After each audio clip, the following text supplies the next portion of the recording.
Zdravo drugari, u današnjem videu pripremamo ove meke i miriste slatke kifle, nadevene eurokremom, pekmezom, možda čak i puterom od kikirikija.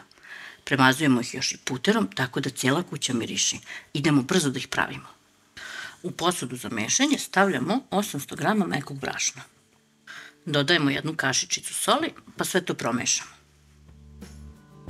U jednu manju posudu mrvimo 40 g sveže kvasca ili 10-12 g suvog. Dodamo jednu kašiku šećera i 200 ml toplog mleka. Sve to promešamo i ostavljamo 10 minuta kako bi nam se kvasac aktivirao. Brašnu dodajemo 200 ml mleka, 70 ml ulja, 100 g šećera, 2 cijela jaja i aktivirani kvasac. Sve ćemo to prvo varjačom izmešati. Ovoj masi ćemo dodati još 1 do 2 vanilin šećera, a možete da dodate i ribanu koricu, jednog limuna ili pomoranče. Pošto sve promešamo, testo će biti i dalje ovako lepljivo, ali tako i treba da bude. Prelivamo sa 30 ml ulja i sve malo rukom premesimo. Prvo umočite ovako ruku u ulje kako vam se testo ne bi lepilo za ruke.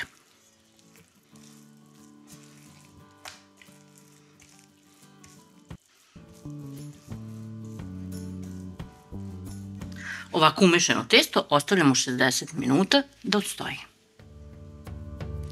Sto pospemo brašnom, a zatim na njega izvadimo testo. Na radnoj površini lagano premesimo, pa testo delimo na 15 jednakih delova.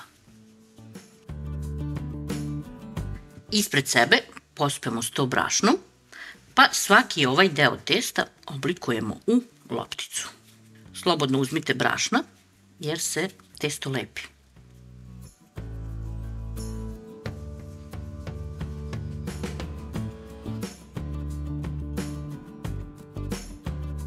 Kada završimo i poslednju lopticu, sve ih pospemo sa malo brašna i ostavimo 5 minuta da odstoje.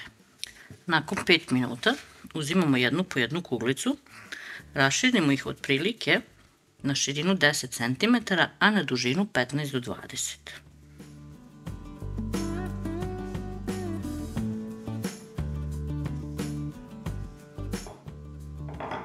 Ukoliko vam se testo lepi, slobodno ovako sa strane stavite brašna i malo ga umočite.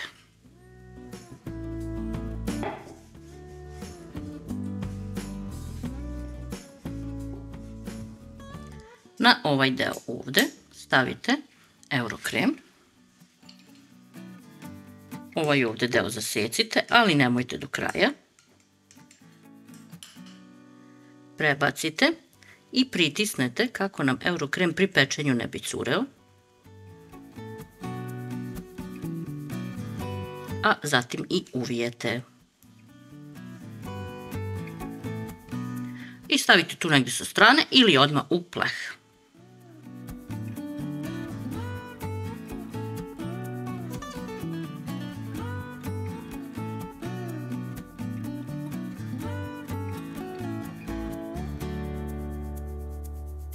Pošto poslažemo kifle, ostavljamo ih 30 minuta da odstoje. Nakon 30 minuta premazujemo kifle otopljenim maslacem. Umesto maslaca možete da koristite i umućeno jedno jaje. Uključujemo renu da se zagreje na 200 stepeni i nosimo kifle da se peku.